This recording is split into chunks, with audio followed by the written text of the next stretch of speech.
So many of you ask, what do you do with all the food you grow? We grow all kinds of stuff. It doesn't matter if it's coming from my front yard, my rainbow garden, buckets, containers, the bird garden. You think there's no food in there? It's loaded.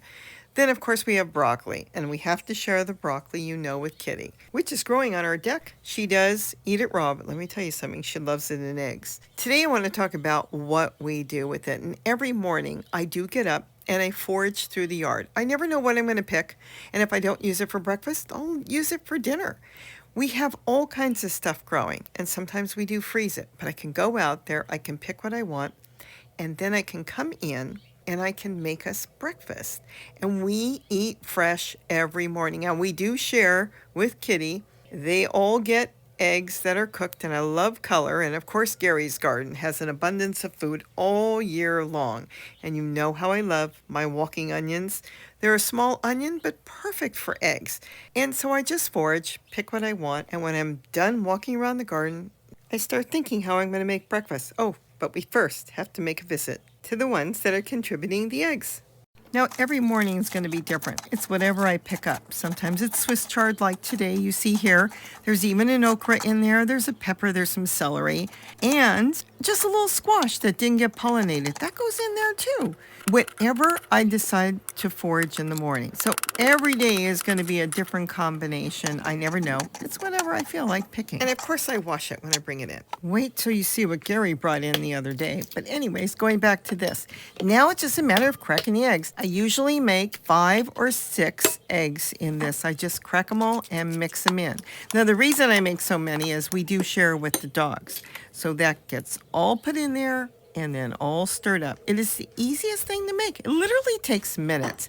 Little pepper, a little bit of salt, and that is it.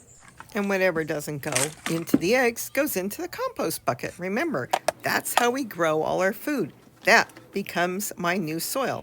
A little bit of olive oil and a hot frying pan. Pour it all in. Stick it on the stove on top of the cooktop until it's all cooked up.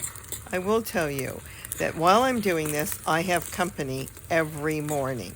And she will sit there and wait for her eggs. Of course, I'm going to cool it down first. But, yep, she's waiting. You want to know how to get rid of her out of the kitchen? Open up a can of dog food, crack that open. She will walk out and you won't see her. She will not eat that.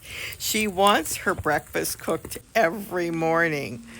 Oh my goodness, she is the funniest. And then an Instagram moment. I wish I did more Instagram. I rarely do it, once in a while. But that's it. And let me tell you something. Not only does it smell good, it tastes great. Yes, she's waiting, and she's very serious about this. And remember, I showed you the onions. You'll see that in a few moments. We do not put onions in our eggs when we're cooking, especially if we're sharing. Keep that on the side. And so when I take my portion, she's there. She's going to follow me every minute in the kitchen to make sure I don't forget about her. But when I take my portion and Gary takes his, we keep our walking onions all chopped up on the side, and we put our own onions on afterwards. Okay, so they don't get cooked in the eggs. That do taste better, but what are you going to do? You have to sacrifice a little bit. And of course she gets her eggs. This is just a taste. She will get it mixed in with her food in the morning. And she is so funny. And remember, those chickens are the greatest things. They get the yard to walk around, they dig, they forage, they eat insects, they eat snails, they eat slugs, earwigs, anything they find. They are fabulous. Can't thank them enough. And the other day I asked Gary, can you bring me in some asparagus for breakfast? Like to eat that. Kitty loves purple asparagus. And you know what he said? You only need one. 3 foot long, and it was tender from top to bottom. Unreal.